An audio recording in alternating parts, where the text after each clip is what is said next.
Kronologi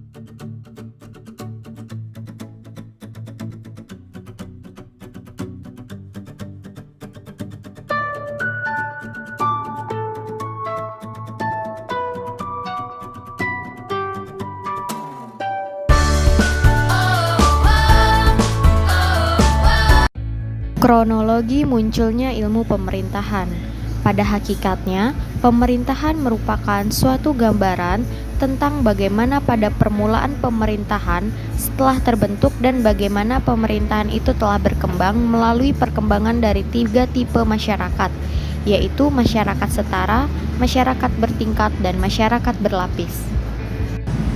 Perkembangan pemerintahan itu juga ditentukan oleh perkembangan masyarakatnya yang disebabkan oleh faktor-faktor lain yang melandasinya, seperti pertambahan dan tekanan penduduk, ancaman atau perang, dan penjarahan yang dilakukan oleh suatu kelompok masyarakat terhadap kelompok masyarakat yang lain, dan telah menjadi faktor-faktor yang memacu perkembangan pemerintahan, yaitu penguasaan oleh suatu pemerintah atau negara. Awal dari ilmu pemerintahan modern ditandai dengan lahirnya kameralistik atau ilmu perbendaharaan yang telah berkembang di Prusia pada awal abad ke-18. Landas tolaknya adalah bahwa negara harus mengurusi lapangan pekerjaan dan pangan, sehingga berdasarkan hal itu perlu mengusahakan agar di dalam setiap jabatan yang ada sebanyaknya orang sebagaimana dibutuhkan untuk kesejahteraan umum.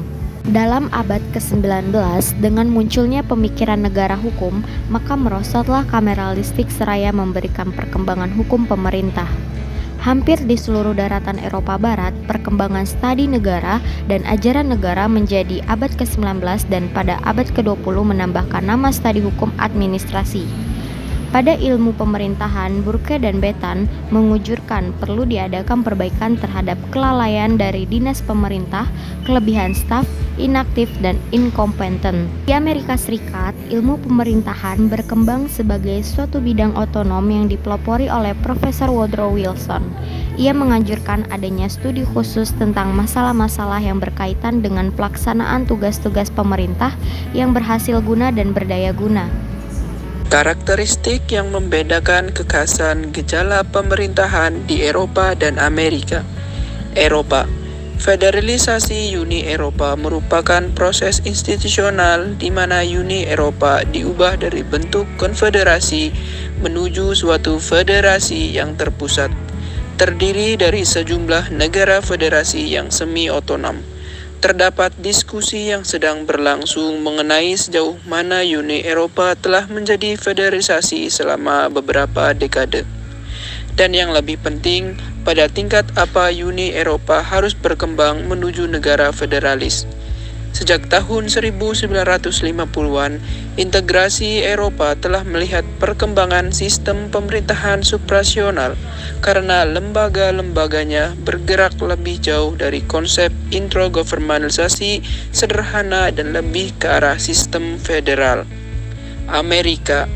Karakteristik pemerintahan di Amerika berbeda, yang disesuaikan dengan negara-negara di masing-masing negara tersebut. Terdapat sistem federal, federal parlementer, republik parlementer, republik presidensial. Tapi kebanyakan sistem yang dipakai di kawasan Amerika adalah republik presidensial. Sistem ini sudah digunakan oleh sebagian kawasan sejak abad 19 dan masih digunakan sampai sekarang sebagai sistem negara yang ada di negara masing-masing. Terdapat kekhasan pemerintahan yang ada di kawasan Amerika, yaitu terjadinya ataupun pembagian kekuasaan, baik di level eksekutif, legislatif, serta yudikatif.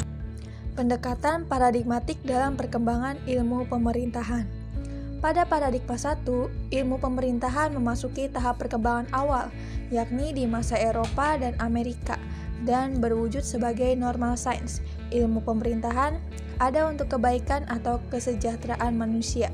Di tahapan ini, ilmu pemerintahan masuk ke Indonesia pada tahun 1950-an dan digunakan sebagai basis ilmu para pejabat pemerintahan, di mana kemudian muncul konsep relasi kekuasaan antara yang memerintah dengan yang diperintah, dan merupakan periode anomali. Periode ini terus berlanjut hingga akhirnya Indonesia mengalami krisis pemerintahan hingga masa reformasi 1988. Memasuki paradigma 2, yakni di era pasca reformasi, terjadi revolusi ilmu pemerintahan di Indonesia yang terjadi di akhir tahun 1990-an, di mana ilmu pemerintahan tidak hanya berbicara dan mengenai relasi kuasa antara pemerintah dengan yang diperintah, melainkan juga sebagai instrumen memperjuangkan dan melindungi tuntutan-tuntutan terhadap praktik kekuasaan yang berlangsung.